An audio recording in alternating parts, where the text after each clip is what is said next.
A moto fez a 150, começou a fazer um barulho diferente. Vou abrir aqui a tampa da embreagem para conferir se é rolamento da embreagem. Já conferi se era corrente comando. Corrente comando tá boa. Abri lá, conferi, abri tem suca, tem tudo. Agora vamos para aqui, ó. Se não for isso aqui, pode ser o kit cilindro. Pistão batendo sai. Isso aí, pessoal, tá constatado, ó. Folga na campana da embreagem. Essa folga aqui não pode ter.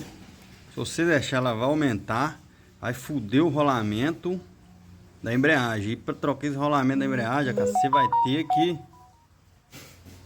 abrir o motor todo para fazer isso aí, entendeu? E é mais gasto também. Então, tá conferido aqui, ó, cara. Comprar uma campana nova, tem gente que faz o reparo, recupera essa aqui porque é original, mas eu acho que eu vou trocar mesmo, entendeu?